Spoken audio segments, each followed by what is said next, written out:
네, 환영해 주셔서 고맙습니다. 네. 그 지관서가에서 읽는 저로서는 7번째 책 듣는 저녁입니다. 7번째라고 하는 것은 다시 말하면 지관서가가 지금 현재 운영되고 있는 곳이 7군데예요.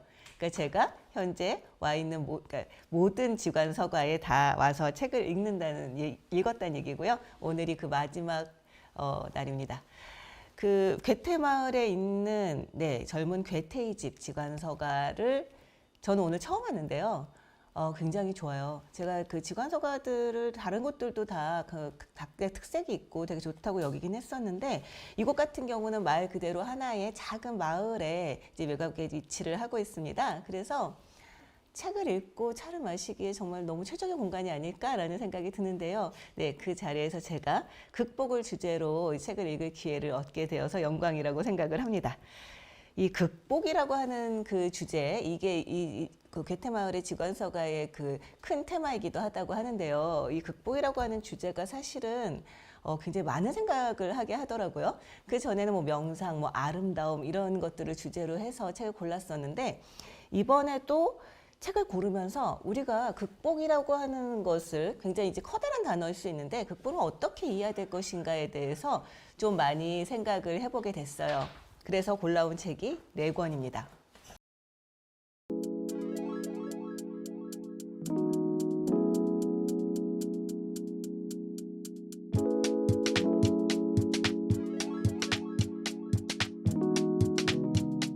첫 번째로 골라온 책은 아고타 크리스토프의 문맹이라고 하는 책입니다. 이 책은 굉장히 얇고 그 작고 아름다운 책인데요. 이 자전적 이야기예요. 자전적 이야기인데 이 아고타 크리스토프라고 하는 작가잖아요. 작가인데 왜 그 자신의 자전적 이야기에 문맹이라고 하는 제목을 붙였을까? 그 부분에 대해 좀 설명을 좀 해드릴게요. 이 아고타 크리스토프는 헝가리 출신입니다. 네, 헝가리에서 태어나서 헝가리어로 글을 이제 쓰는 법을 배우고 나름대로의 이를테면 글을 쓰는 것에 아주 즐거움이라든가 기쁨을 발견을 했었죠. 그런데 1956년에 헝가리 혁명의 그 여파로 그 남편과 또 진짜 태어난 지 얼마 안 되는 4개월 된 딸과 함께 한밤중에 국경을 넘어야 하는 상황이 벌어집니다. 네, 굉장히 어떻게 보면 비극적인 일이라고 할 수 있는데요. 국경을 넘어서 이제 난민이 되어서 이 그 아고타 크리스토프가 가족과 함께 거주했던 곳은 스위스였어요. 스위스에서 시계 공장에서 근무를 하면서 이제 아주 완전히 다른 삶을 시작을 했죠. 이 아고타 크리스토프가 그 월경을 할 때 그 국경을 넘을 때 가방을 2개를 들고 있었다고 해요. 하나의 가방에는 그 딸을 위한 그 아주 어린 딸을 위한 그 뭐 기저귀라던가 아니면 젖병이라던가 이런 생필품들이 들어있었고요. 또 하나의 가방에는 사전이 들어있었다고 합니다. 그러니까 글을 쓰는 것을 사랑하는 작가로서 사전을 두고 갈 수는 없었던 거죠. 그랬는데 이 스위스에서 일을 하게 되면서 완전한 문맹 상태가 됩니다. 그러니까 평생을 써왔던 모국어를 쓸 수가 없는 상태가 되는 거죠. 사람들과 커뮤니케이션을 할 수 없고요. 당연히 글을 쓸 수 없습니다. 읽을 수도 없고요. 그런 문맹의 상태를 지나다가 결국은 프랑스어로 작품 활동을 하는 작가가 됩니다. 예, 대단한 인생 역전이라는 생각이 들었는데요. 그런 과정을 통해서 우리에게 이제 이 작가의 작품으로 알려져 있는 것은 존재의 3가지 거짓말이라고 하는 작품이 알려져 있죠. 네, 그런 과정을 이를테면 그 과정 자체는 굉장히 아주 그 엄청난 극복의 스토리일 수 있겠습니다만 이 책에서는 어떻게 보면 서정적으로 자신의 그 어떤 그 고충과 어려움의 과정들을 설명을 하고 있어요. 그래서 이 책의 일부를 읽어드리도록 하겠습니다. 이 책은 사실 여러분들한테는 그러니까 한번 읽으신다면 굉장히 좀 그러니까 쉽게 읽으실 수 있을 거예요. 왜냐하면 책 자체가 작고 얇기도 하지만 굉장히 그 편집 자체도 되게 이렇게 헐겁게 되어 있습니다. 자, 이런 식으로 되어 있어서 글이 그렇게 많지가 않아요. 그래서 물론 담고 있는 이야기는 무겁습니다만 그래서 뭐 읽기 좋지 않으실까라는 생각이 드는데 한번 읽어보시길 권하고 싶고요. 제가 소개하는 의미에서 짧게 읽어드리겠습니다. 어느 날 이웃에 사는 친구가 내게 말한다. 텔레비전에서 외국인 여성 노동자들에 대한 프로그램을 봤어. 그 여자들은 공장에서 하루 종일 일하고 저녁에는 가사 일도 하고 육아도 해. 나는 말한다. 그게 내가 스위스에 와서 했던 일이야. 그녀가 말한다. 게다가 그녀들은 프랑스어조차 몰라. 나도 할 줄 몰랐어. 내 친구는 곤란해진다. 그녀는 나에게 텔레비전에서 본 외국인 여성들에 대한 인상적인 이야기를 들려줄 수가 없다. 그녀는 내가 프랑스어를 할 줄 모르고 공장에서 일하며 저녁에는 가족을 돌보는 그 여자들 중 하나였다는 것을 상상조차 할 수 없을 정도로 내 과거를 잊어버렸다. 나는 그 모든 것을 기억한다. 공장, 장보기, 아이, 식사, 그리고 미지의 언어. 공장에서는 서로 이야기를 나누는 것이 어렵다. 기계 소리가 너무 시끄럽다. 우리는 서둘러 담배를 피우며 화장실에서 이야기할 수 있을 뿐이다. 공장 친구들은 필수적인 말들을 내게 알려준다. 그녀들은 뇌샤텔의 발들이 풍경을 가리키며 날씨가 좋다고 말한다. 그녀들은 다른 단어들, 머리카락, 팔, 손, 입, 코 같은 것들을 가르치기 위하여 나를 만진다. 저녁이면 나는 아이와 함께 집에 온다. 나의 어린 딸은 내가 헝가리어로 말을 하면 눈을 크게 뜨고 바라본다. 어떤 때는 내가 아이의 말을 이해하지 못해서, 그리고 또 어떤 때는 나의 말을 아이가 이해하지 못해서 아이는 울음을 터뜨린다. 스위스에 도착하고 5년 후 나는 프랑스어로 말을 하지만 읽지는 못한다. 나는 다시 문맹이 되었다. 4살부터 읽을 줄 알았던 내가 말이다. 나는 단어들을 안다. 읽을 때는 그 단어들을 알아보지 못한다. 글자들은 아무 것에도 상응하지 않는다. 헝가리어는 소리나는 그대로 글을 쓰지만 프랑스어는 그렇지 않다. 나는 내가 어떻게 읽지 않고 5년이나 살 수 있었는지 모르겠다.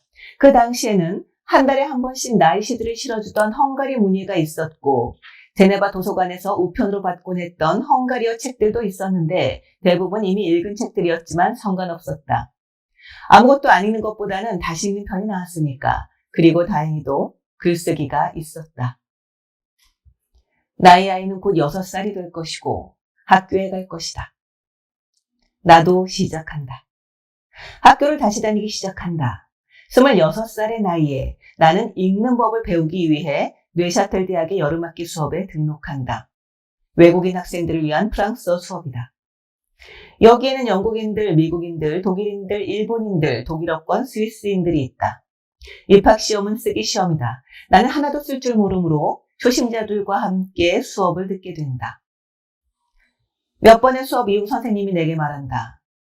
프랑스어를 아주 잘하는데 왜 초급반에 있어요? 나는 그에게 말한다. 나는 쓸 줄도 모르고 읽을 줄도 몰라요. 전 문맹이에요. 그는 웃는다. 그걸 앞으로 살펴보죠. 2년 후 나는 우수한 성적으로 프랑스어 교육 수료증을 받는다. 나는 읽을 수 있다. 다시 읽을 수 있다. 빅토르 위고, 루소, 볼테르, 사르트루, 카미, 미쇼, 프랑시스 퐁주, 사드처럼 내가 프랑스어로 읽고 싶은 모든 작가들과 포크너, 스타인백, 해밍웨이 같이 프랑스어로 쓰지 않았지만 번역되어 있는 작가들까지 모두 읽을 수 있다. 책들이, 드디어 나도 이해할 수 있게 된 책들이 넘쳐난다. 나는 아이를 둘 더 낳을 것이다. 아이들과 함께 읽기와 철자법, 동사 변화를 연습할 것이다. 아이들이 내게 어떤 단어의 뜻이나 철자를 물어보면 나는 2번 다시 모른다라고 말하지 않을 것이다. 나는 이렇게 말할 것이다. 한번 확인해 볼게. 그리고 사전을 확인해 볼 것이다. 지치지 않고 확인해 볼 것이다. 나는 사전과 사랑에 빠진다. 나는 태어날 때부터 프랑스어를 쓰는 작가들처럼은 프랑스어로 글을 결코 쓰지 못하리라는 사실을 알고 있다. 하지만 나는 내가 할 수 있는 대로 할 수 있는 한 최선을 다했을 것이다.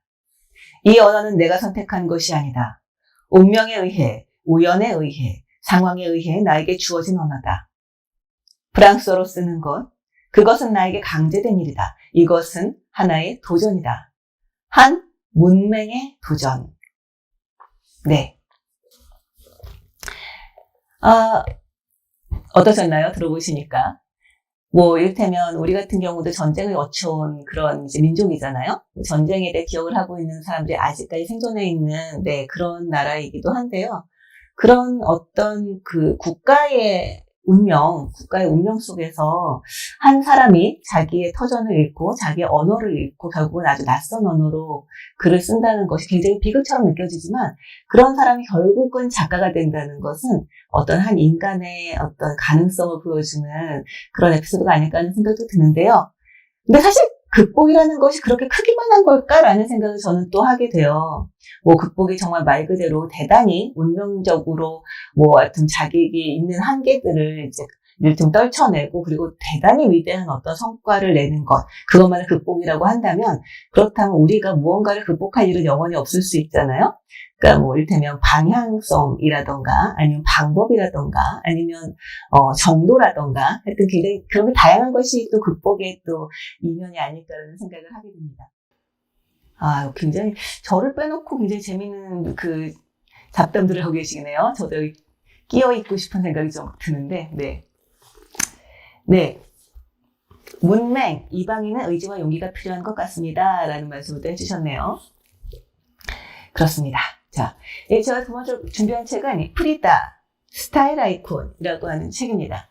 이 프리다라고 하는 작가에 대해서는 굉장히 많이들 알고 계실 거라고 생각을 합니다. 아마 이 프리다에 대해서, 이 화가의 작품에 대해서 잘 알지 못하는 분이라고 하더라도, 그렇더라고 하더라도 이 사람이 그린 그림을 보면 아, 어서 본 그림인데 라고 생각을 하실 거예요. 아주 개성적인 그림이기도 하고 우리나라에서도 여기저기서 많이 볼 수 있었던 그림이기도 합니다. 이 프리다라고 하는 화가도 이 멕시코의 화가인데요. 이 화가도 말 그대로 어떤 그 인간 승리한 표본입니다. 이 프리다 같은 경우는 어렸을 때부터 소아마비를 알아서 한쪽 다리가 좀 부실했어요. 그래서 한쪽 다리를 저는 그런 절뚝거리면서 다니는 그런 소녀였었는데 그럼에도 불구하고 뭐 한쪽 다리에 양말을 굉장히 여러 겹을 신고 좀 굽이 높은 신발을 신는다던가 하는 방식으로 해서 자신의 이제 이를테면 한계라던가 약점을 극복하면서 이제 아주 즐거운 아주 이제 눈길을 끄는 학창 시절을 보냈죠. 그리고 아주 심각한 사고를 당합니다. 네. 그 10대 후반에 아주 심각한 사고를 당해서 온몸 뼈가 부서지는 거의 살아나는 게 기적적인 그런 사고를 당하게 돼요. 그래서 평생에 걸쳐서 그때 있었던 사고 때문에 평생에 걸쳐서 아주 불편한 몸으로 살아가게 되는데요. 그 프리다가 그럼에도 불구하고 아주 훌륭한 화가가 될 수 있었다는 것에 대해서는 여러분들도 알고 있고 그리고 여러분들 얘기가 되고 있는데 제가 이 책을 골라온 이유는 뭐냐면 그 프리다의 이 극복을 단순히 위대한 화가가 되었다라고 하는 면을 찾고 있는 것이 아니라 자신의 일상생활에서, 그러니까 프리다가 일상생활에서 자신의 패션들을 어떻게 패션이라고 하는 방법을 통해서 자신의 삶을 직조해 나갔는가라고 하는 관점에서 바라보고 있는 책이기 때문에 그렇습니다. 프리다가 사실 그 위대한 화가가 된 것은 이 프리다의 사고나 프리다의 그 신체적인 한계와는 저는 상관이 없다고 생각을 해요. 그러니까 그런 감각을 가진 사람이었던 거죠. 그런 재능을 가진 사람이었던 거고요. 그렇지만 그런 어떤 자기의 한계를 가진 사람이 어떻게 일상을 영위할 것인가 하는 문제는 또 약간 다른 문제거든요. 저는 사실은 극복에 대해서 이야기를 해야 된다면 바로 그 점에 대해서 이야기를 해야 된다고 생각을 합니다. 그러니까 내가 아프다고 하는 것에 대해서 난 아픈 사람이니까 라면서 그냥 안주할 것인지 아니면 그것을 자신의 개성으로 이제 받아들이고 그것을 뭐 이를테면 좀 꽃피우기 위해서 혹은 굉장히 이를테면 자신의 한계들을 좀 이를테면 그 장점이나 개성으로 이제 발현시키기 위해서 어떻게 할 것인가 라고 한 그 지점이 어떻게 보면 진정한 극복의 문제가 아닌가라는 생각이 드는데 이 책은 그런 면에서 이제 프리다를 살펴보고 있는 그런 책입니다. 네.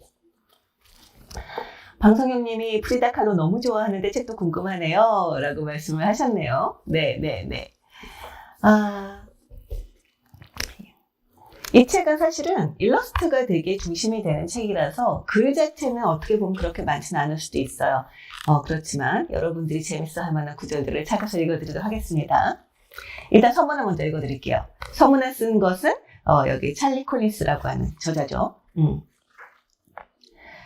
스타일 아이콘. 프리다 칼로가 탄생시킨 창조적인 세상의 마력은 너무도 대단해 누구나 한때 매료된 적이 있을 것이다. 전 세계 수많은 사람들이 그림과 사진, 편지와 일기로 남은 그의 유산과 놀라운 옷장 속 세상에 사로잡히고 열광했다. 프리다 칼로는 장폴 고티에와 크리스티앙 라크루와 같은 디자이너들의 패션 컬렉션에 영감을 주었으며 자신만의 독자적인 운동, 프리다마니아, 이 프리다마니아라는 것은 프리다 칼로의 사명과 예술에 열광하며 끊임없이 재조명하는 현상 또는 그런 집단을 말하는 아주 고유명사라고 합니다. 이 프리다마니아의 불꽃을 일으켜 현란한 화관과 일자 눈썹이 전 세계를 휩쓸게 하기도 했다. 머그잔에서 화분에 이르기까지 일상적이고 다양한 물건에 프리다 칼로만큼 얼굴이 많이 인쇄된 여성은 역사상 찾아보기 힘들 것이다. 프리다 칼로의 생은 짧았지만 아주 특별했다. 프리다의 아버지는 독일인이었고 어머니는 스페인계 인도는 혼혈이었는데 프리다는 이러한 유전적 복합성에서 비롯한 삶의 흥미롭고 다채로운 이원성으로부터 자신의 존재를 창조적으로 직조해냈다. 프리다는 자신이 자란 독실한 가톨릭 가정에서 벗어나 공산당의 품으로 달려갔고 그곳에서 자신과 남편의 레종데트르를 찾아 예상을 뒤엎는 일들을 맞닥뜨리며 기쁨을 느꼈다. 레종데트르는 존재 이유라는 프랑스어라고 합니다. 네. 결코 자기 자신으로부터 자유롭지 못했던 프리다 칼로는 멕시코의 벽화가이자 공산당 주요 당원이던 디에고 리베라에게 집착했고 그는 곧 프리다의 작업을 이끄는 생명력이 되었다. 예술적 재능과 압도적 카리스마로 멕시코 혁명 이후 이름을 드높였던 디에고 리베라는 프리다 칼로에게 있어 따분한 시골을 벗어날 동아줄이나 마찬가지였다. 두 사람은 함께함으로써 아무도 무시할 수 없는 힘을 이루었고 이들의 작품과 스타일, 별난 보헤미안 생활은 주변 모든 이들을 매료했다. 하지만 프리다의 인생에 그림과 정치, 정당 활동이 전부는 아니었다. 그의 삶은 여러 번의 불운이 가져다준 극한의 육체적 고통에 지배당했다. 프리다는 6살에 소아마비를 앓아 쇠약해진 오른다리를 절었다. 훗날에는 버스 사고로 뼈가 산산조각 날 정도로 몸이 부서졌다. 프리다는 이 일로 평생 뱃속의 아이를 끝까지 지킬 수 없는 처참한 상황과 마주했고 서구 코르셋과 고통스러운 수술을 끝없이 견뎌야 하는 불행을 짊어졌다. 그러나 아픔은 그의 잠재력을 깨웠다. 프리다는 거듭되는 붓질을 통해 자신의 고통을 처절한 아름다움으로 승화하기 시작했다. 그림을 그릴 때 그의 불행은 감정적 힘을 이끌어내는 자양분이 되었고 부상당한 육체를 극복하고자 하는 도전은 그를 하나의 아이콘으로 탄생시켰다. 삶을 대하는 프리다의 맹렬한 자세는 그를 상징하는 스타일을 만든 열쇠였다. 자신이 살아가는 방식 그대로 대담하게 자신을 꾸몄고 온갖 멋진 모순을 아는 완전히 독창적인 스타일을 탄생시켰다. 프리다는 복잡하고도 독창적이었고 본능적이고도 직관적이었으며 야성적이면서도 정열적인 유례없이 독특한 사람이었다. 그는 자신의 시대에 한 사람이 예술가로 살아간다는 것이 그리고 여성으로 살아간다는 것이 어떤 의미인지 단 하나로 정의되는 것을 거부했다. 프리다는 혁명 후 멕시코를 대표하는 전통옷을 입기로 했다. 예전에 그의 어머니가 입었던 인상적인 테오하나 드레스를 걸치고 어깨에는 혁명 정신을 드러내는 레보소를 둘렀다. 여기에 유럽 스타일 블라우스를 매치하고 인조보석 액세서리로 치장함으로써 멕시코 전통 복식의 고유성을 상쇄하곤 했다. 이러한 액세서리는 프리다가 디에고와 함께 전시회에 참석하기 위해 떠나곤 하던 장거리 여행 중에 직접 고른 것이었다. 아름다운 옷차림은 프리다가 삶을 기념하는 일상의 일부였다. 그는 머리를 따 밝은 색깔 리본으로 묶고 신발을 딸랑거리는 방울과 술을 놓은 헝겊으로 직접 꾸미는 등 자신의 외모를 머리부터 발끝까지 치장하는 데 대단한 자부심을 느꼈다. 동시대 다른 여성 예술가들이 남성용 오버올을 입고 그림을 그릴 때 프리다는 최대한 격식을 갖춘 옷차림으로 값비싼 비단 옷에 물감이 튀어도 아랑곳하지 않으며 수많은 명작을 그려냈다. 프리다는 육체에 닥친 불운을 패션 스타일로 통제했다. 바싹 마른 한쪽 다리에 양말 여러 켤레를 겹쳐 신거나 자신의 몸을 가둔 속옷 코르셋에 직접 꿈속 같은 풍경을 그려넣었다. 그는 보는 것과 보이는 것을 능숙하게 조작했다. 스스로를 호화로운 비단 갑옷 속에 감추고 그 현혹적인 디테일로 사람들의 시선을 돌리는데도 전문가였다. 자신의 모습을 바라보며 정체성을 탐험하려던 것일까? 프리다 칼로는 짧은 생을 사는 동안 마치 자기 최면을 거는 듯 황홀한 자화상 수십 점을 그렸다. 나르키소스처럼 자신의 모습에 매혹되었고 어린 시절 살던 집이자 지금은 프리다 칼로 박물관이 된 라카사 아술에 걸린 여러 개의 거울에 얼굴을 비춰보며 몇 시간을 보내기도 했다. 전기와 예술과 패션 사이의 경계가 희미한 이 자화상들에서 우리는 프리다만의 독특한 옷차림을 발견할 수 있다. 초면을 거는 듯한 프리다의 모습에 이끌린 많은 사진작가가 그 독특한 아름다움을 뷰파인더에 담기 위해 경쟁하듯 대양을 건너 멕시코로 왔다. 이렇듯 프리다는 오늘날까지 독특한 힘을 발산하며 자신을 바라보는 이들을 사로잡고 있고 세계 곳곳에서 그를 추앙하는 팬이 속속 등장하고 있다. 라고 이야기를 하고 있습니다. 네. 네. 이 프리다 칼로, 이 책을 쓰는 본인 자체가 프리다 칼로의 팬이에요. 그래서 이제 글을 읽으면 사실 그런 애정이 아주 절절하게 묻어나기도 합니다. 네. 이 프리다 칼로의 사고에 대한 이야기를 잠깐 읽어드릴게요. 사고의 장면이 사실 그렇게 좀 우리에겐 고통스러울 수도 있겠지만 이 프리다 칼로가 무엇을 극복했는가를 보기 위해서는 잠깐 이 부분도 같이 공유를 해도 좋을 것 같아요. 제목은 망가진 하지만 살아남은입니다. 18살이 된 프리다는 상대방을 무장해제시키는 똑똑하고 젊고 매력적인 남자친구 알레한드로 고메스 아리아스에게 푹 빠졌다. 어린 두 연인은 정치적 이상주의라는 연료로 불을 밝힌 채 어떻게 하면 멕시코를 더 나은 나라로 변모시킬지에 대한 반짝이는 아이디어를 나누며 열정적 관계를 이어갔다. 사람들로 가득한 흔히 트롤리라고 부르던 시내버스를 타고 가던 어느 날 프리다와 알레한드로는 끔찍한 사고에 휘말렸다. 충돌의 충격으로 프리다는 발가벗겨진 채 여태껏 삶이 펼쳐지던 예의 초현실적인 방식으로 허공에 던져졌고 커다란 충격과 함께 방바닥에 떨어지며 뼈가 말 그대로 산산조각 났다. 버스에 타고 있던 어떤 예술가의 것이었을 가방에서 쏟아진 금가루가 프리다의 피로 물든 몸에 흩뿌려졌고 반짝이는 금 입자들은 그토록 깊은 인간의 고통 한가운데서 찰나의 아름다움을 빚어내며 빛났다. 이 사고로 프리다의 척추 3군데가 부러졌고 그렇지 않아도 쇠약한 오른다리는 11군데나 골절되었으며 오른발은 완전히 산산조각 났다. 이 밖에도 갈비뼈와 쇄골이 부러졌으며 어깨가 빠졌다. 프리다에게 무엇보다 고통스러운 것은 심각한 골반 부상이었다. 이 일로 평생 아이를 품지 못하게 되었기 때문이다. 네.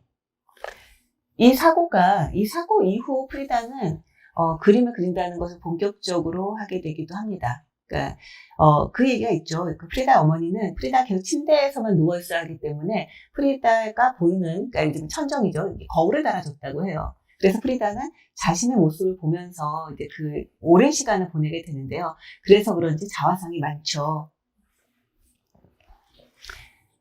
네. 이 고통에 대한 이야기를 조금 더 읽어드리겠습니다. 제목은 고통, 정치, 그리고 파자마입니다.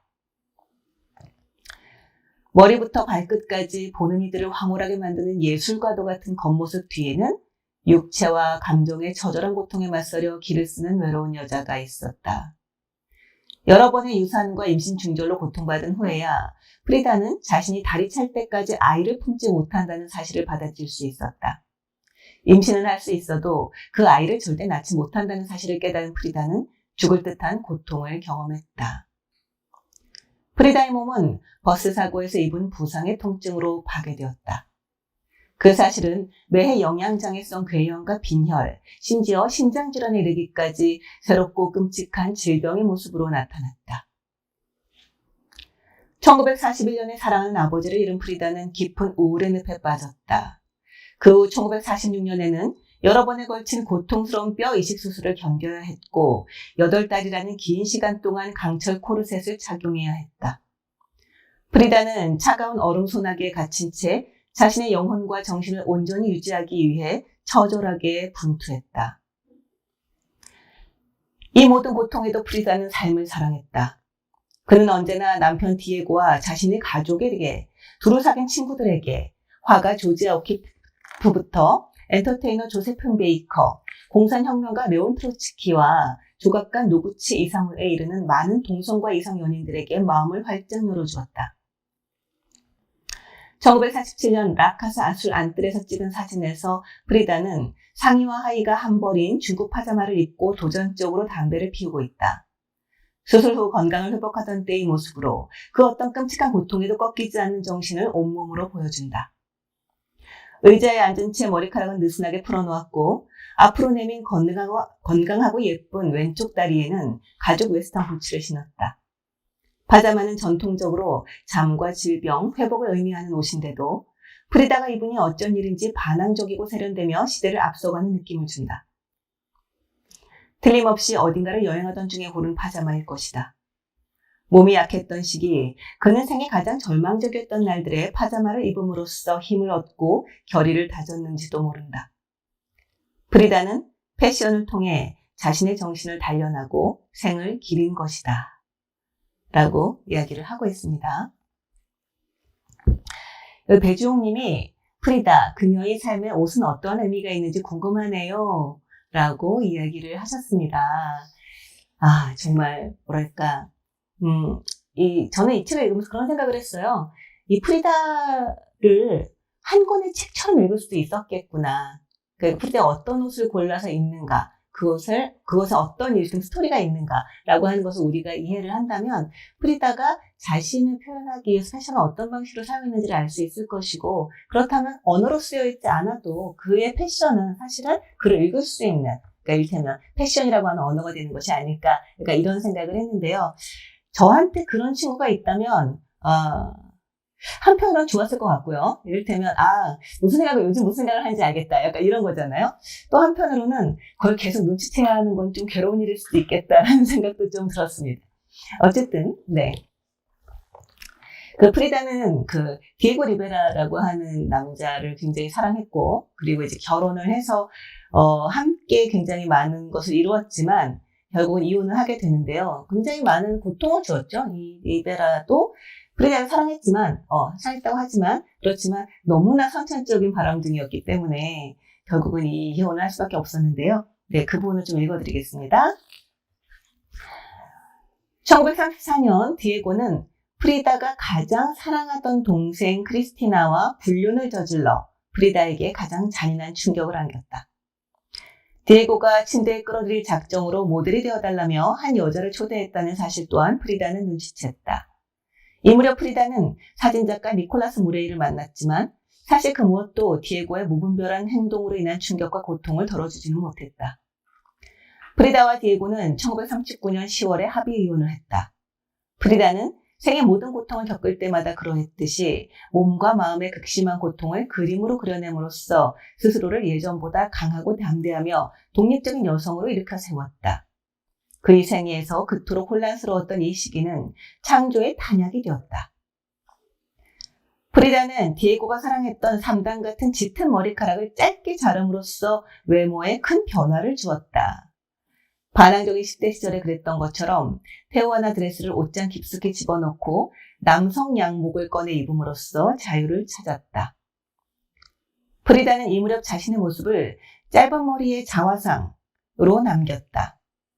잃어버린 자아이자 되찾은 자아인 한 사람의 프리다를 그린 작품이다.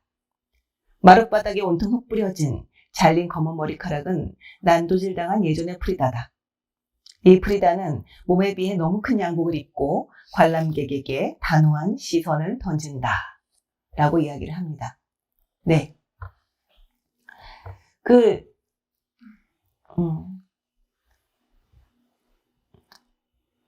네.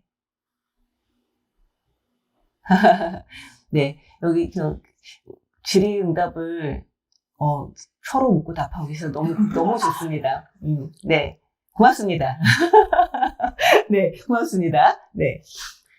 자, 마지막으로, 지금 옴기니의 말을 제가 마지막으로 한번 읽어드리고, 그리고 끝낼까 합니다. 네. 이 옴기니는 박경미 씨인데요.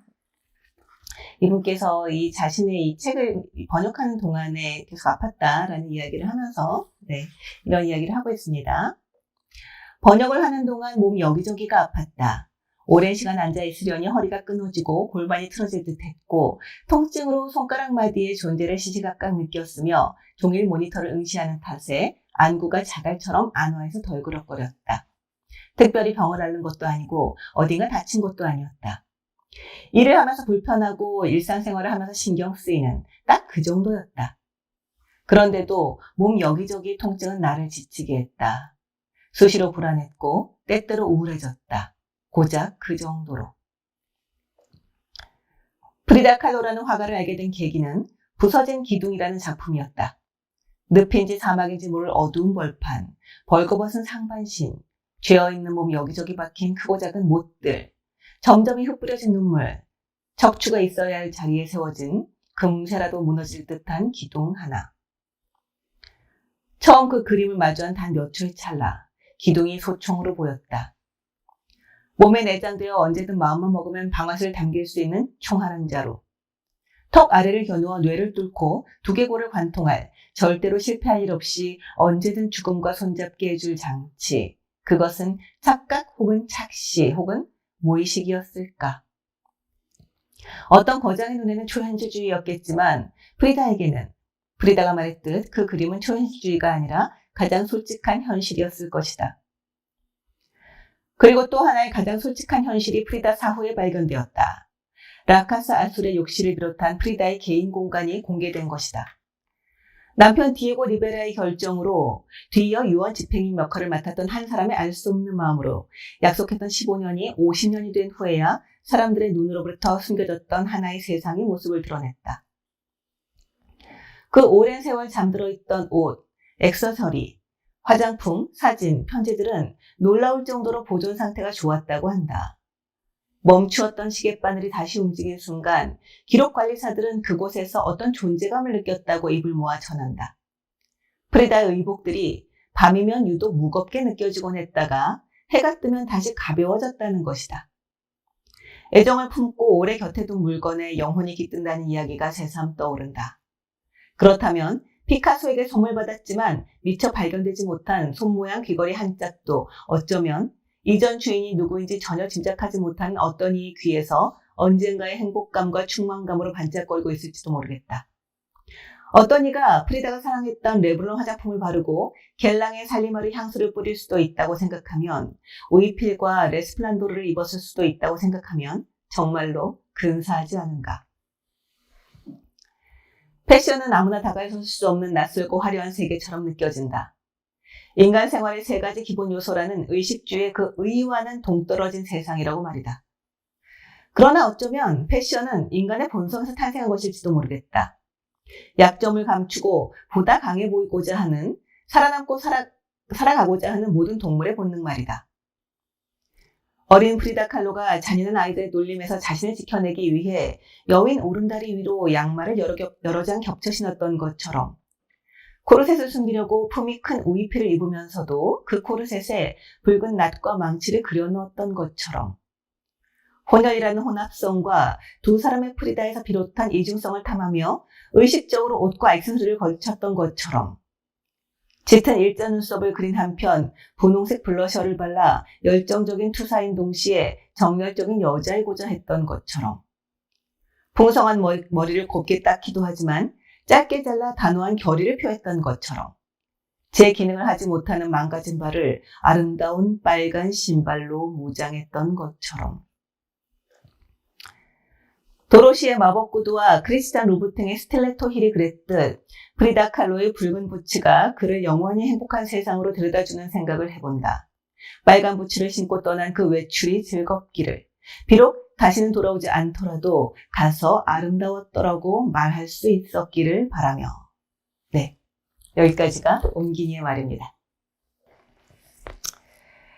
자, 우리가 겪고 있는 고통을 어떤 방식으로 어떻게 극복할 수 있을까? 그것을 우리가 극복이라고 부를 수 있을까? 이것에 대해서 저는 늘 생각을 해야 된다고 생각을 합니다. 왜냐하면 그걸 생각하지 않는다면 우리는 스스로를 그냥 패배자로만 여기면서 일상을 보낼 수도 있거든요. 사실 우리가 평생 동안 하는 건 훨씬 더 많은 일을 할 수 있는데도 불구하고 그렇기 때문에 내가 이겨낸 것들에 대해서 늘 생각해 보는 것이 좀 중요하지 않나라는 생각이 들었고요. 패션도 되게 좋은 하나의 방법이 아닐까라고 생각을 합니다. 어떤 분은 또 요리로 하고 계실 수도 있을 것 같아요. 나에게 맛있는 것을 먹인다. 약간 이것도 또 하나의 방법일 수도 있을 거고요. 네. 다양한 이야기들이 있었으면 좋겠습니다. 아, 네. 너무 많은 글이 올라서 안 읽겠습니다. 네. 네. 세 번째 책으로 올라온 것은 궤도 이탈이라고 하는 책입니다. 이 책은, 네. 이 뒤에 보면 이 책을 쓴 사람 마스모토 하지모라고 하는 사람이 지었고요. 이 책이 뒤에 단언컨대 저널리즘의 역사에 이름을 남길 만한 책이라고 이야기를 하고 있습니다. 이 이야기는 사실은 우리에게 낯선 이야기만은 아니에요. 이게 일본이라고 하는 나라에 그것도 2005년에 있었던 일이기 때문에 우리에게는 어떻게 보면 관계 없다고 생각할 수 있겠지만 이 책을 읽다 보면 이것이 전혀 우리와 관계없는 일이 아니다라는 것을 알게 되실 겁니다. 간단하게 이 이야기가 어떻게 쓰여지게 됐는지를 먼저 말씀을 드릴게요. 사고가 일어납니다. JR 후쿠시야마선이라고 하는 그 기차가 탈선을 하게 되죠. 탈선하는데 그 호고현의 야마가사키시라고 하는 그 탈선을 하게 되고요. 2005년 4월 25일에 일어나는데요. 이게 굉장히 큰 사고입니다. 107명이 사망하고 562명이 부상을 하는 엄청난 사고였죠.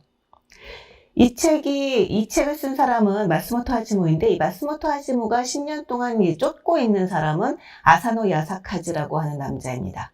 이 아사노 야사카즈라고 하는 남자는 이 사고로 부인과 동생을 잃어요. 그리고 둘째 딸이 아주 심각한 부상을 입게 됩니다. 네. 이 사람은 지역환경계획연구소의 대표였어요. 기술가이자 협상가였던 사람이죠. 그래서 이 사람은 이 유족으로서 이 JR 후쿠시야마선 측에 이제 진실 규명을 요구를 하게 됩니다. 그런데 이 진실 규명을 요구하는 과정 자체가 사실은 굉장히 인상적이고 감동적인 부분이 있어요. 이 사람 했다는 말을 잠깐 인용을 해드릴게요. 사고를 교훈으로 삼아 JR은 자기네가 일으킨 사고를 진지하게 반성하고 원인을 검증해야 한다. 그리고 그 결과를 유가족과 피해자들에게 제대로 설명할 책임이 있다. 그것을 요구하는 게 우리 유가족들의 사명, 사회적 책임이라고 생각한다. 이렇게 얘기를 합니다. 그 회사가 유가족과 피해자에게 제대로 설명할 책임이 있다. 여기까지는 사실 우리 모두가 이제 좀 동의하는 이야기예요. 근데 여기에서 딱 걸리는 부분은 뭐냐면 유가족들에게 사회적 책임이 있다라고 이야기를 하고 있습니다. 유가족들에게 어떻게 사회적 책임을 물 수 있지? 라고 생각을 할지 모르겠지만 이 사람 같은 경우는 우리가 엄청난 슬픔을 겪었기 때문에 다시는 그 슬픔이 일어나지 않도록 그러니까 이 안전을 강화하는 데 있어서 우리 유가족들이 해야 할 일이 있다라고 생각을 합니다. 그것이 바로 이 사람이 말하는 사회적 책임이고요. 사고를 사회화하는 것이 필요하다라고 이야기를 하고 있는 것이죠. 이 JR 후쿠시야마선의 탈선으로 한 이 회사의 그 양태를 보면 굉장히 익숙합니다. 네, 처음에는 오보를 하죠. 건널목 사고다라고 오보를 합니다. 그리고 이것은 운전자의 실수다라고 개인의 문제로 치부를 해버리죠. 이 운전자는 이 사고로 사망을 하게 되거든요. 그래서 운전자가 실수한 것이다 라고만 이야기를 하고 이 사고를 덮으려고 합니다.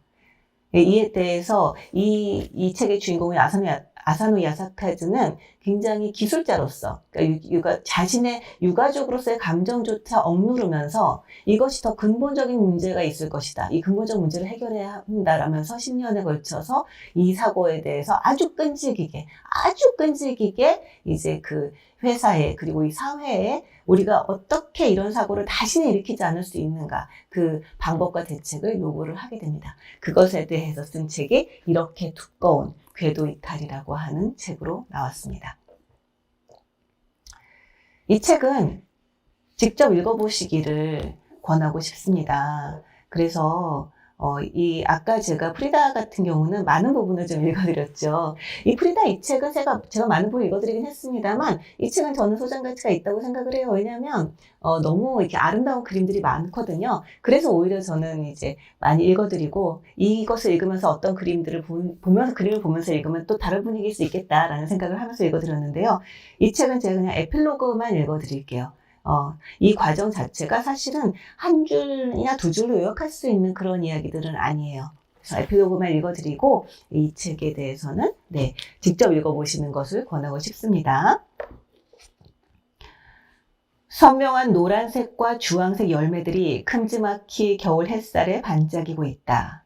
유자, 귤, 금귤, 영귤, 레몬. 아사노의 집에서 걸어서 5분 거리의 주택가에 부친이 은퇴 후에 꾸린 밭이 있다. 밭 한쪽에 30여 년 전부터 과일나무를 심기 시작했다.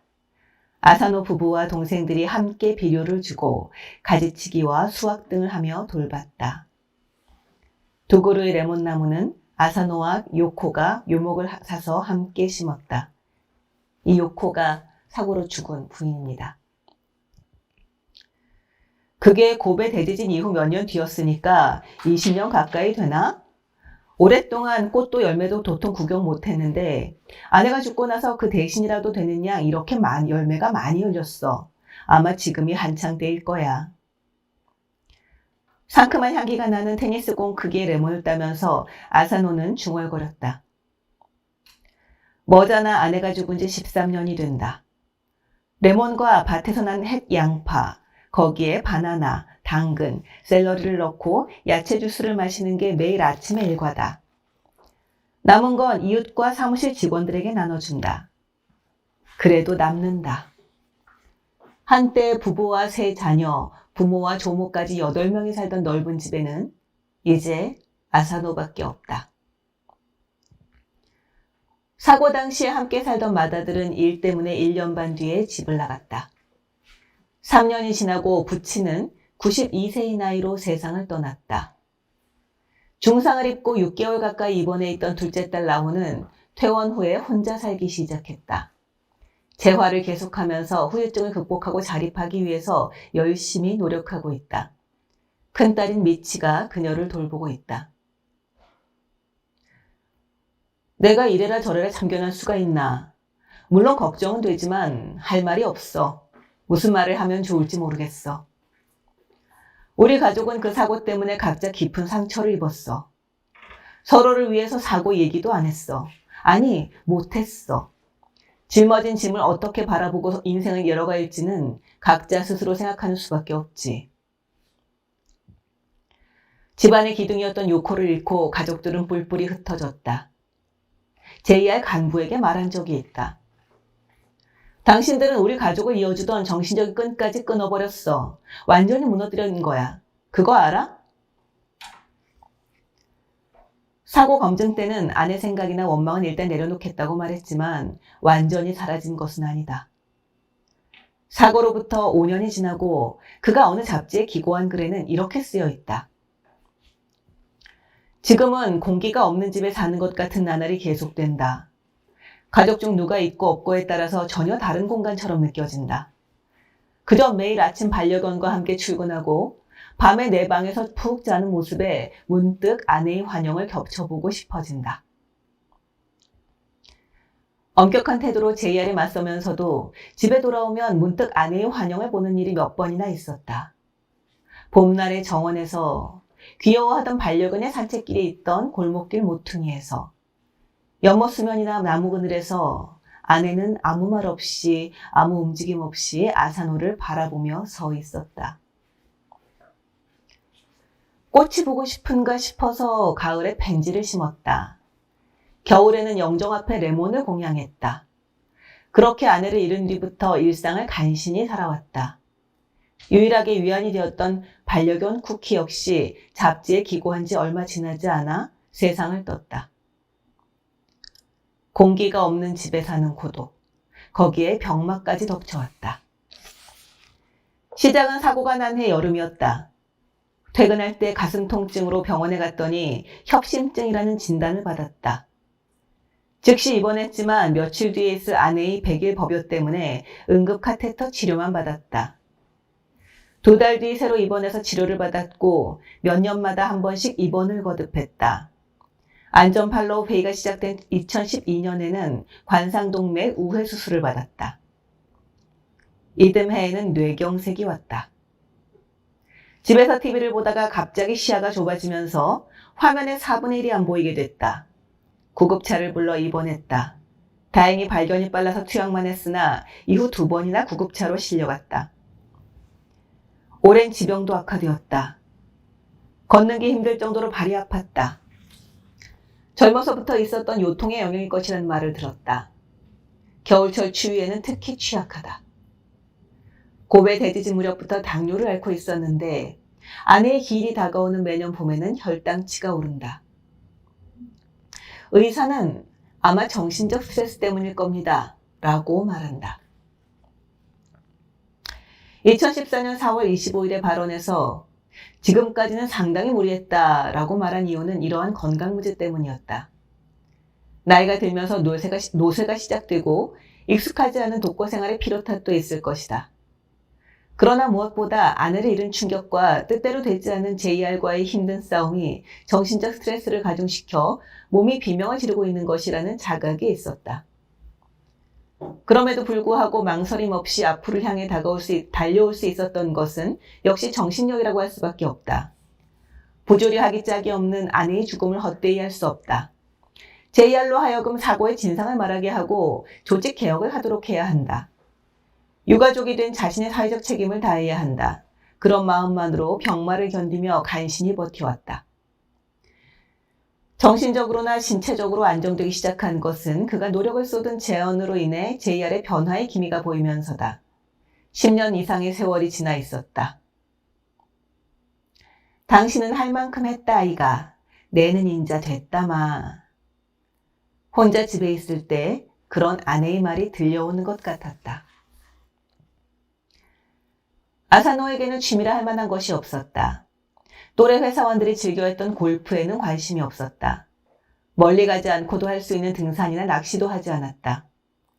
야구는 좋아했지만 적당히 보기만 했다. 경마나 마작도 하지 않았고 영화나 음악에도 시큰둥했다.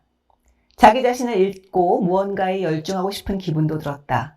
그러나 그러한 자신을 냉랭하게 보는 또 하나의 자신이 있어서 무슨 일에든 몰두할 수 없었다고 한다. 결국 일밖에 모르는 인생이었다. 지자체로부터 의뢰받은 피해 지역 시찰이나 환경조사 등의 부수적인 업무가 취미였다. 그래서 일 외에 교류하는 친구도 별로 없었다.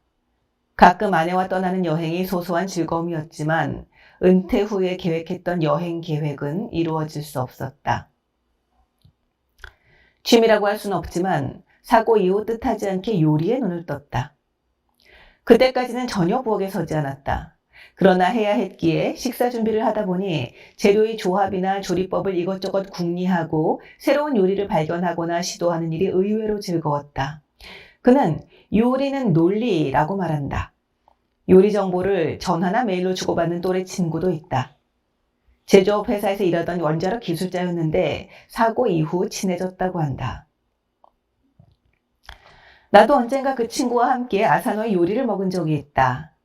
도미국, 채소조림, 돼지고기말이, 죽순밥 등 간이 심심해서 맛이 별로라며 차려준 음식들은 모두 맛있었다. 70살의 새내기 요리사 치고는 훌륭했다. 무엇보다 고집스럽고 무뚝뚝한 아사노가 정성 들여 요리해준 그 마음 씀씀이가 기뻤다. 식탁에서 고베 대지진 이야기가 나왔다. 젊은 시절 아사노 씨는 당위를 말하는 이상주의자였어요. 그러다 운젠산 분화와 고베 대지진 무렵부터 현실을 어떻게 받아들일지를 생각하게 된 것 같아요. 단순히 타협하는 게 아니라 주민의 권리와 인간으로서의 존엄성 같은 이상을 명확히 하면서도 현실에서 출발한 거죠. 친구가 말하는 아사노의 평가에 본인은 이렇게 대답한다. 운젠산 분화 때는 재해복구 속에서 이재민의 심정을 어떻게 반영할 것인가를 생각하기 시작했고 고베 대지진 때는 실천했지. 그리고 이 사고에서 당사자가 되고 비로소 피해자의 심정을 이해하게 됐어. 그래도 내 감정을 그대로 드러내면 그때까지 사람들을 돕고 문제를 사회화하려던 전문가로서는 실격이라고 생각했지. 피해자의 심경을 사회적 문제로 만들어야 전문가잖아. 잡담은 어느샌가 일 이야기가 되어 있었다. 복구란, 도시계획이란, 기술자란, 전문가의 책임이란 무엇인가? 솔직히 말해서 난 이해되지 않는 부분도 있었다. 사회화는 미뤄두고 때로는 감정을 드러내는 것도 필요하지 않은가? 그래도 되지 않나? 그러나 아사노의 생각은 달랐다. 개인적인 감정의 문제를 사회화함으로써 스스로를 납득시키고 전문가로서의 신념을 관철할 수 있도록 살아왔다. 아마 그렇게밖에 살 수 없었을 것이다. 열차가 궤도를 벗어나서는 달릴 수 없듯이 스스로가 정한 길을 온전히 따르지 않고는 앞으로 나갈 수 없었던 것이다. 피해자가 돼서도 그 궤도를 벗어날 수는 없었던 것이다. 2017년 4월 25일, 사고로부터 12년째 되는 날에도 나는 아사노와 함께 추모식에 참석해 사고 현장에 헌화했다. 아사노는 이날도 감상에 젖는 장소가 불편해 보였다. 그는 1년에 한 번밖에 이 장소에 오지 않는다. 아파트 보존 공사는 한층 더 진행돼 있었고 2018년 초에 내가 갔을 때는 비바람을 막는 아치형 지붕이 생겼다. 부지는 잔디광장으로 바뀌고 위령비와 희생자 이름이 새겨진 비가 세워질 예정이다. 2018년 여름에 완공 예정이라고 하니 아직 6개월 이상 남았다. 아사노는 희생자 비명에 아내의 이름을 새기길 거부했다. 그것은 그 나름의 신념이었다. 사고 현장을 보존하고 사고를 사회적으로 기억하도록 하는 것은 의미 있지만 아내의 죽음을 애도하고 추모하는 것은 가족의 일이며 개인적 감정의 문제라고 그는 말한다. 아내의 묘소는 집 근처 절에 있다. 그날 집을 나설 때 입었던 옷과 반지, 안경도 그 곁에 있다. 그걸로 충분하다. 하나의 레일이 기술자로서의 긍지라면 또 하나의 레일은 아내를 잃은 남자의 심정이다. 아사노의 궤도는 이 둘로 만들어져 있다. 이 두 레일이 만나는 일은 없지만 떨어지는 일도 없다. 그의 궤도는 인생의 종착역까지 그렇게 계속될 것이다. 네, 여기까지입니다. 슬프죠? 네, 슬픕니다. 정말 상상할 수 없는 일이죠. 사실은 우리로서는 상상할 수 없는 일이고 그랬을 때 어떻게 할 것인가에 대해서도 저도 사실은 제가 뭐 이런 가까운 사람이 잃는 경험을 한다면 어떻게 할지는 상상할 수 없지만 그렇지만 이런 책들이 가진 의미는 있다고 생각을 해요. 그러니까 어떻게 해야 할지 모를 때 그럴 때 책이 우리에게 줄 수 있는 것이 무엇인가. 저는 사실 그런 사람이거든요. 무엇을 시작하든 일단 책을 보는 사람입니다. 왜냐하면 책에는 어쨌든 먼저 겪은 사람들, 먼저 행한 사람들로서의 어떤 선배로서의 조언들이 담겨 있으니까 그런 의미에서 물론 우리에게 이런 사고가 일어나면 안 되겠지만 더 이상 일어나면 안 되겠지만 그럼에도 불구하고 이런 책은 굉장히 의미가 있는 책이라고 생각을 합니다. 네, 충분히 기록으로 남길 만한 가치가 있는 책이죠. 네. 자, 그레이님이 슬프네요 라고 이야기를 하셨습니다. 네. 자, 마지막으로 준비한 책은 우린 잘 살 줄 알았다라는 책입니다. 이 책은 여태까지 읽었던 책하고는 상당히 결이 다릅니다. 네, 마지막으로 좀 약간 가볍고 재밌는 책을 고르고 싶었어요. 왜냐하면 제가 처음에 말씀드렸잖아요. 극복이라고 하는 것이 인간으로서의 한계처럼 아주 엄청난 이를테면 한계에 부딪혔을 때 그걸 극적으로 뚫고 나가는 위대한 업적이라고만 한다면 그러면 우리의 삶은 어떻게 해야 될까? 거기에 대한 답이 묘연할 수밖에 없는데요. 이 책은 우리가 늘 계속 사소한 문제들, 사소한 위기들에 계속 처했지만 매번 그 문제들을 극복하고 산다는 것이 어떤 것인가에 대해서 생각을 좀 하게 만들어주는 그런 책이었어요. 그래서 제가 이 책을 같이 읽으면 좋겠다라는 생각을 했습니다. 이 김멋지와 위선임님의 저자에 대해서 좀 설명을 해드릴게요. 이분들은 20살에 같은 학교, 같은 과에서 처음 만난 친구라고 합니다. 그런데 이제 친하게 지내셨겠죠. 그래서 30살에 함께 여행을 떠나서 718일간 세계 여행을 같이 했다고 해요. 그래서 돌아와서 30 결혼 대신 야반도주라는 책을 썼고요. JTBC의 트래블러의 작가로도 일했고 강연과 콘텐츠 제작을 함께 했던 그런 친구이자 동료이자 네, 그런 하지만 그 두 가지 이름만으로는 이제 정의될 수 없는 아주 친한 그런 관계라고 할 수가 있습니다. 저는 이걸 보면서 극복이라고 하는 것은 어떻게 보면 어떤 것을 얼마나 이루었는가 이런 문제라기보다는 태도의 문제가 아닐까라는 생각이 들어요. 그러니까 이를테면 인생에서 우리가 크고 작은 위기를 이제 접하게 되는 태도의 문제라고 해야 될까요? 그런 부분에 대한 이야기들이 조금 있어서 네, 읽어드리도록 하겠습니다.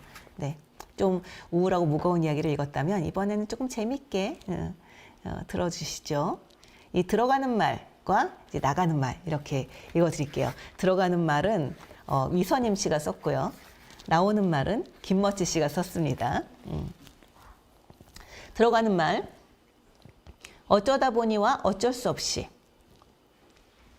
새삼 생각해본다. 어쩌다 이렇게 됐을까? 대체 어쩌다 김머찌와 한 집에 살며 종국에는 이런 책까지 쓰게 되었단 말인가? 처음 한 생각은 아니다. 새로 알게 된 사람들에게 멋지와 나의 역사를 설명할 때마다 곱씹었다. 대체 어쩌다 이렇게 됐지? 여러 번 생각해봤지만 이렇다 할 답은 떠오르지 않았다. 그저 순간순간 닥쳐오던 문제를 해결하기 위해 어쩔 수 없이 선택하다 보니 이렇게 되었다. 이 문장이 최선이다. 그러니까 김머찌와 나의 관계, 지금 함께하는 삶의 모양은 어쩌다 보니와 어쩔 수 없이의 합작인 셈이다. 그 합작에는 상당 부분 돈이 얽혔다. 정확히 말하자면 돈의 부재가 맞으려나. 같이 살게 된 결정적 이유는 그저 돈이 없어서였다. 우리가 함께 떠난 여행에서 총 718일간 5대륙 24개국을 돌고 왔을 때였다. 벌어놓은 돈과 전 재산을 탈탈 털어 갔다 왔기에 사실상 둘 다 거지 상태였다. 구강풀칠이 시급했다. 난감해하던 그때 감사하게도 일들이 들어왔다. 뭐라도 해야 했던 우리는 들어온 일을 닥치는 대로 수락했다. 대부분 우리가 여행한 경험을 살려 진행할 수 있는 콘텐츠 제작이나 강연 같은 일이었다. 같이 여행했으니 그런 일들도 자연스레 함께하게 되었다. 여행하던 2년간 똥 싸는 시간 빼고 지겹게 붙어 있었는데 어쩌다 일도 같이 하게 되었다며 허허 웃었다. 다행인 것은 그 일들이 딱히 특정한 공간이나 기구, 장비를 필요로 하지 않는다는 거였다. 노트북 하나와 그것을 펼치고 앉을 만한 공간이면 충분했다. 사무실이나 작업실 따위 있으리 만무했던 우리는 각자의 집을 작업 공간으로 쓰게 되었다. 불행인 것은 그러면서 다양한 부작용이 생겨났다는 것이다. 강연을 하기 위해서는 자료를 만들어야 했다. 각자 집의 자기 방에서 작업을 시작했다. 하지만 함께한 여행을 전하는 일이기에 같이 해야 할 것이 많았다. 진행 상황 공유 및 회의 및 의견 교류 및 서로에 대한 질타 등을 전화와 카톡과 전화를 번갈아 가며 하다가 어느 순간에는 꼭 한계점에 다다랐다. 얼마쯤 꾸역꾸역 해내다가도 누구 하나의 입에서 결국 이런 말이 나오고야 말았다. 야, 그냥 만나서 하자. 내가 갈까? 네가 올래? 이런 일들은 의뢰 그렇듯 들이는 시간 대비 생산성이 떨어졌다. 밤새도록 진척이 없는 경우가 대부분이었다. 안 되겠다. 내일까지 해야겠는데? 아침부터 시작해야겠지? 여기까지 오게 되면 자연스레 생각하게 된다. 지금 이 시간에 집에 돌아가 잠만 자고 다시 내일 아침 이 집으로 오는 것은 상당히 비효율적이라는 지극히 합리적인 생각 말이다. 저절로 다음 말이 나왔다. 여기서 자, 그냥. 그렇게 그냥 만나서 하자로 가볍게 시작했던 문장은 창대하게 2박 3일 일정으로 마무리되었다. 그리고 다시 다른 일이 들어왔다. 지겹도록 붙어있던 일정에 진절머리가 난 녀석과 나는 이번에는 그냥 각자 집에서 하자라는 합의점에 이른다. 그리고 반나절 후 지끈거리는 머리를 부여잡고 카톡과 전화를 오가며 출구 없는 도돌이표 회의를 계속하다 다시금 어쩔 수 없이 같은 문장을 반복하게 되는 것이다. 아, 이럴 거면 만나서 해 그냥. 지난번에는 멋지가 우리 집으로 왔으니 이번에는 내가 멋지의 집으로 가기로 한다. 짐을 챙기며 이번에도 혹시나 길어질까 싶은 싸한 느낌이 든다. 칫솔이라도 챙겨갈까? 하지만 본능적으로 싫다. 설마 싶어 노트북만 챙겨 집을 나선다. 그리고 그날 밤 멋지 어머니께서 선반을 뒤져 새 칫솔을 까주셨다. 그랬다. 각자의 집이라 했지만 정확히 말하자면 각자의 부모님 집이었고 가족이 함께 살고 있었다. 이 패턴이 여러 번 반복되며 다양한 양상이 생겨났다. 우리 집 칫솔꽂이에는 우리 엄마가 손잡이에 멋지라고 써주신 칫솔이 꽂히게 되었다. 멋지 어머니는 아예 내가 좋아하는 멋지 잠옷을 따로 빼서 이건 선임이 거 하며 챙겨주시기에 이르렀다. 두 사람이 각자의 집을 이리저리 왔다 갔다 며칠씩 기거하는 오묘한 두 집 살림의 형태가 반복되며 양쪽 집에는 서로의 짐들이 하나둘 늘어났다. 이런 두 집 살림은 환상적인 비효율 말고도 결정적인 문제가 있었다. 각자의 가족들에게 더 없는 민폐를 끼친다는 것이었다. 멋지의 친오빠는 퇴근하고 들어오며 오늘도 동생놈의 친구놈이 있는지를 살폈다. 어색한 인사와 함께 들어온 그는 더 어색한 발걸음으로 방으로 들어가 오랜 시간 밖으로 나오지 않았다. 우리 엄마는 식사 준비를 할 때마다 의뢰해 오늘 멋지 오니? 와 반찬이 마땅한 게 없는데 어쩌노?를 반복했다. 물론 상황이 이쯤 되자 각자의 가족에게 서로는 어쩌다 함께 살게 된 친척 정도의 위치를 점하게 되었지만 그럴수록 마음이 불편해졌다. 아울러 피로도가 쌓여갔다. 서로의 방은 크지 않았다. 책상 하나, 1인용 침대 하나가 들어가면 꽉 찰 정도의 미니멀한 사이즈였다. 그 덕분에 작업을 위해 밥상을 펼쳐놓고 노트북을 들여다보다 신인류의 거북목을 얻었다. 일이 끝나면 한 사람은 바닥에 이불을 깔고 잤다. 어쩌다 거실에서 자던 날에는 새벽녘 방광을 비우러 가는 멋지의 친오빠를 맞닥뜨려 서로 간에 곤란한 상황이 연출되기도 했다. 다른 작업 공간을 찾기로 합의했다. 고민 끝에 카페의 둥지를 틀었다. 애초에 이 쉬운 방법을 생각하지 못했던 것은 아니었다. 하지만 주머니가 가볍다 못해 빵꾸 뚫린 당시의 재정 상태에서 매일 커피값을 지출하는 문제 때문에 미뤄두었던 선택지였다. 하지만 홈오피스의 무한한 단점들을 다채롭게 체험하느라 지쳐있던 우리는 사무실 비용으로 하루 커피 한 잔 값은 지불할 가치가 있다는 결론에 도달했다. 초반 시작은 나이스했다. 무릎이 옆 동네까지 진출하던 꼬질꼬질한 잠옷을 벗고 밥상 책상을 벗어나 널찍한 테이블에 앉았다. 멀끔한 사람들 사이에 섞여 잔잔하게 깔린 카페 BGM 특유의 재즈풍 플레이리스트를 들으며 노트북을 펼쳤다. 어쩐지 한 사람의 사회 구성원으로 자리매김한 것 같은 근원 모를 자부심까지 차올랐다. 그러나 이 방법 역시 예상치 못했던 문제점들이 떠올랐다. 가장 먼저 찾아온 건 예산 문제였다. 당초 예상했던 금액은 아메리카노 한 잔 값이었다. 하지만 진행해보니 이 금액으로는 턱도 없었다. 오전에 만나 커피 한 잔 시켜놓고 두어 시간 일을 하다 보면 어김없이 위장의 고동소리가 울렸다. 참고 참다가 한계에 이르면 날선말과 짜증이 날아다녔다. 금강산도 식후경 아니냐, 다 먹고 살자고 하는 일이 아니냐 따위의 명언들이 오갈 때쯤 노트북을 챙겨 자리를 털고 일어섰다. 근처 식당 중 맛과 취향이 아닌 양과 가격을 기준으로 선정한 메뉴를 흡입하고 다시 카페라 불리는 우리의 사무실로 복귀하자 또 다른 문제가 생겼다. 이전에 사용한 자리가 단란한 커플의 깨볶는 공간으로 바뀌어 있었다. 콘센트와 햇볕, 화장실 동선에 방해받지 않는 최적의 지리적 이점을 고려해 정한 명당이었지만 어쩔 수 없었다. 카페는 엄연한 공용 공간이었다. 차선의 자리를 택하고 나면 다음 난관이 닥쳤다. 자리에 앉으려면 커피를 다시 한 잔 사야 했던 것이다. 작업시간이 저녁까지 길어질 경우에는 당초 예산의 3배를 넘어섰다. 쓰라리게 돈이 없던 우리는 빈잔이라도 주워오고 싶은 심정이었다. 사정을 알게 된 지인들이 카톡으로 커피 기프티콘을 보내주었다. 옛다 하루 사무실 비용이라는 멘트와 함께. 고마운 지인들의 마음으로 버텨갔지만 문제는 끊이지 않았다. 자리만 선점하면 되는 것이 아니었다. 주위 테이블에 어떤 이들이 포진해 있는지도 그날의 작업 분위기에 영향을 미쳤다. 꽁냥꽁냥하게 서로 케이크를 떠먹여주던 커플의 낯빛이 급격히 식어가며 싸움을 시작하기라도 하면 어쩔 수 없이 두 귀가 그들의 대화에 꽂히는 것이다.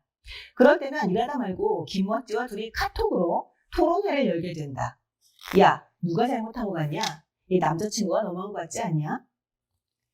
안 그래도 부족한 집중력은 수없이 흩어졌다. 어쩔 수 없는 일이었다.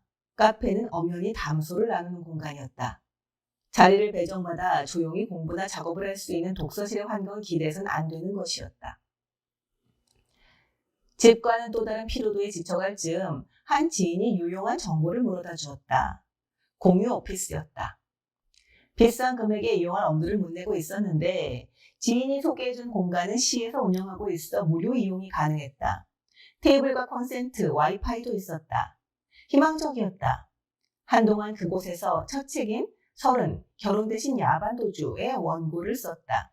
기본적으로 작업을 위한 공간이어서 다른 이들의 대화 소리에 집중력이 흐트러질 걱정이 없었고 중간에 짐을 둔 채 밥을 먹으러 갈 수 있다는 것만으로도 만족감이 상당했다. 하지만 많은 장점에도 불구하고 한계는 여전했다. 그곳은 평일 오후에만 이용할 수 있었기에 주말이나 늦게까지 일을 해야 할 때는 다시 카페와 서로의 집을 전전할 수밖에 없었다. 이 시기를 2년쯤 보내자 자연스레 하나의 결론에 도달했다. 공간이 필요했다. 단기간이면 모를까 계속 이렇게 일할 수는 없었다. 너무 비효율적이었다. 고민 끝에 죽어도 함께 해결할 수 있는 집을 구해 같이 살며 일하기로 했다. 이미 2년간 함께 여행했고 각자의 본가를 전전하며 합숙하듯 생활했으니 함께 사는데 딱히 문제가 있을 것 같지 않았다. 휴대폰에 부동산 어플리케이션을 깔고 피터팬과 함께 좋은 방을 구한다는 카페에 가입했다. 그것이 시작이었다. 네, 프롤로그입니다. 그것이 시작이었습니다. 자, 이 마지막 문장에서 느껴지듯이 그 다음부터는 이 둘이 같이 살면서 일어나는 정말 말 그대로 우당탕탕 해프닝들이 쭉 펼쳐지는데요. 사실 여기까지 읽으면 그러니까 이 위기를 극복하기 위해서 이들이 계속 고군분투하다가 결국 마지막에 도달한 것이 둘이 같이 사는 결론에 도달을 하고 그러면 이들의 위기가 극복이 된 건가? 라는 생각을 하게 되지만 사실은 또 다른 일기들이 있을 수밖에 없죠. 그래서 제가 처음에 말씀드렸듯이 저는 이걸 보면서 이 이야기 자체가 재미있기도 합니다만 이들이 위기를 극복하는 데 있어 가지고 있는 마음가짐이야말로 사실 이 이야기의 핵심이겠구나라는 생각이 들었고요. 어떤 마음가짐으로 위기를 극복할 것인가 라고 하는 부분에 있어서는 이 김원실 씨가 쓴 나오는 말에 좀 정리가 되어 있습니다. 그래서 마지막으로 이 부분을 읽어드리도록 하겠습니다. 네, 작가님 이름이 멋지시네요 라고 독서꿀잼님이 말씀해 주셨는데 저도 그렇게 생각합니다. 제 이름이 박사잖아요. 제 이름이 박사고 본명입니다. 그래서 이 김멋지 씨와 이선임 씨 이름도 본명일까라는 의구심이 들긴 했습니다만 사람들이 저에게 본명일까요? 라고 물어볼 때 제 심정을 생각해서 묻지 않기로 했습니다. 네, 본명일 거라고 생각합니다. 자, 기승전결. 그때까진 우리가 서로 왜 편한지 몰랐다. 학창시절 전공 수업, 실기 과제 덕분에 하루의 대부분은 붙어 있었지만 다툼이 없어 우리 관계에 대해 고찰할 필요가 없었다. 물을 생각도 없던 이 문제의 답은 뜻밖에도 선임이의 전 남자친구에게서 들을 수 있었다. 너희는 소통의 정도, 그게 잘 맞는다고 봐. 그는 방금 구운 호떡을 후후 불며 말했다. 자신은 연인의 크고 작은 선택을 함께하고 싶은데 항상 선임이 혼자 결정해서 싸움이 된다고 했다. 그가 말해준 좌표를 기준 삼아 우리의 소통을 따질 만한 사건들을 기억에서 끄집어냈다. 그 결과 우리는 보통 다음의 순서를 거친다는 것을 알아냈다. 중요한 선택을 해야 한다. 화살표. 스스로 내린 결정을 상대에게 알리거나 조언을 구한다. 화살표. 상대는 염려되는 것을 말하고 지지한다. 서로 공감하고 위로하지만 애써 구하지 않는 말은 하지 않았다. 이 모든 게 물 흐르듯 막힘이 없어서 이 중요한 걸 이제 말해? 우리가 이 정도밖에 안 되는 친구 사이인가? 내 고민을 진지하게 생각해주지 않는다니 같은 느낌을 받지 않았다. 방관이 아니라 존중이라고 생각했다. 우리가 편한 건 상대에게 넘고 싶은 선과 내게 넘어오지 않았으면 하는 거리가 맞아떨어졌기 때문인 것 같았다. 세상에서 가장 가까운 타인이었다.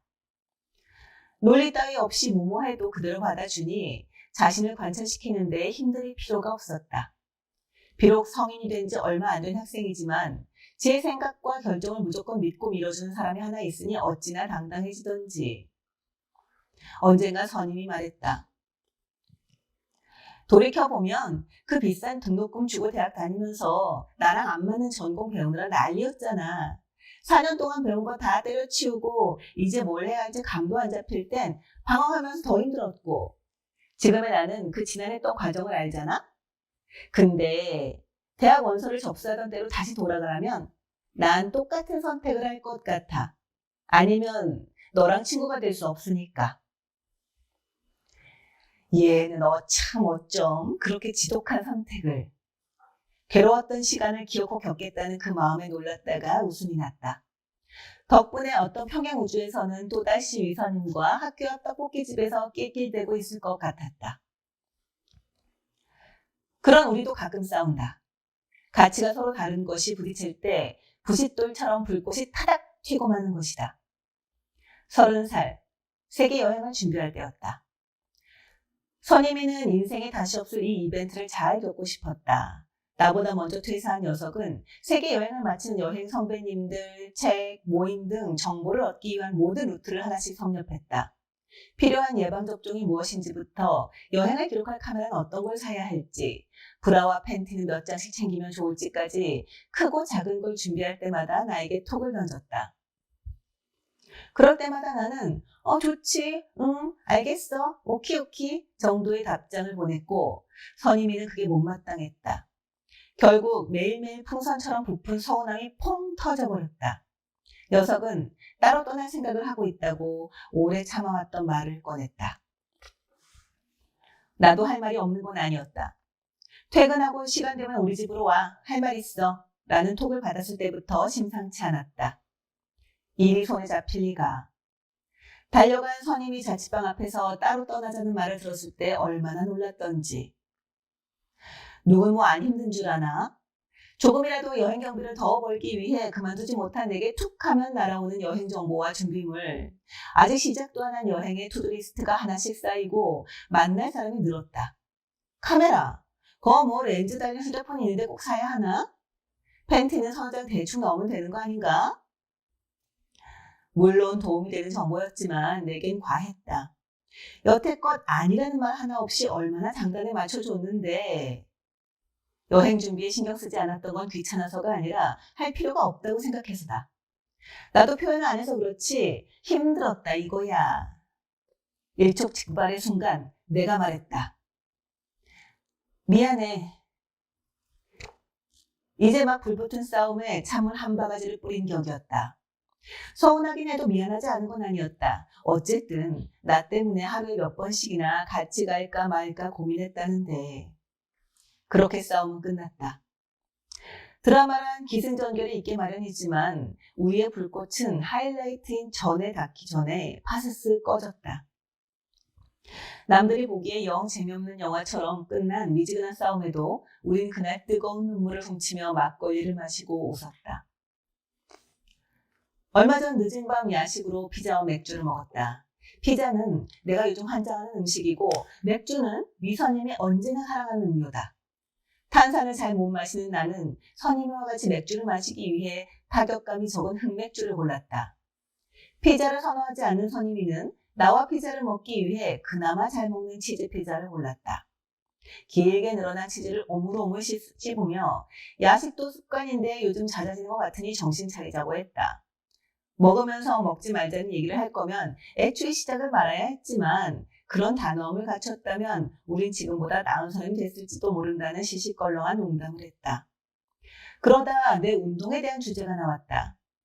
고질적인 요통을 없애기 위해 운동을 시작했다. 사정상 그만둔 지 3달을 넘기고 있었기 때문이다. 격앙된 목소리로 이상이 말했다.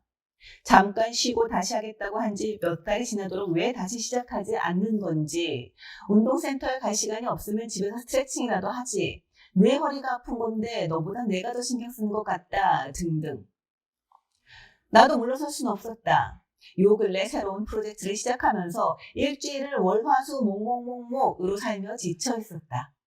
눈 뜨자마자 밥을 차는 내가 요 며칠 아침도 못 먹고 나가는 거 봤으면서 하고 싶은 일을 오래 잘 하려면 허리랑 체력을 똑바로 세워야 되는 건 아는데 진짜 시간이 없었다고. 내가 받고 있는 스트레스와 선임의 걱정으로 설전이 오갔다. 결국 그는 강수를 뒀다. 내가 네 건강 신경 안 썼으면 좋겠어? 이제 아예 말도 꺼내지 마? 위선임이 저렇게까지 선택을 강요하는 일은 흔치 않다. 건강 문제만큼은 내버려둘 수 없었나 보다.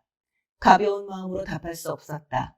뱉어버린 말은 엎어진 김치 국물 같아서 닦아도 벌건 자국이 남기 마련이라 여러 번 고민했다. 아무래도 힘들 것 같았다. 맥주를 벌컥벌컥 삼켰다. 말 안 했으면 좋겠어. 어렵게 꺼낸 진심이 거부당한 지금 선임의 기분이 어떨까. 목구멍이 따가웠다. 한데 괜찮다고 말하면 난 분명 몇 번 더 참을 거고 끝내 화가 날지 모르니 당장은 미안하지만 어쩔 수 없다고 말했다. 그만큼 허리 문제는 나에게도 스트레스였다. 녀석의 눈이 실시간으로 벌게졌다. 눈물이 차올랐는데 열의 아홉은 눈물이 흐르기 전에 콧물이 먼저 흐르기 때문에 휴지를 한 장 뽑아 건넸다. 역시나 콧물이 흘렀다. 네 허리, 내가 얼마나 걱정하는지 알면서 이 말을 하기까지 얼마나 참았는지 알면서 어떻게 그럴 수가 있어? 이후 선임이는 눈물과 콧물을 훔치며 서운함을 토로하다가 이렇게 끝냈다. 그래, 말 안 할게. 안 하는데 안 되겠다. 맥주 한 잔 더 해야겠다.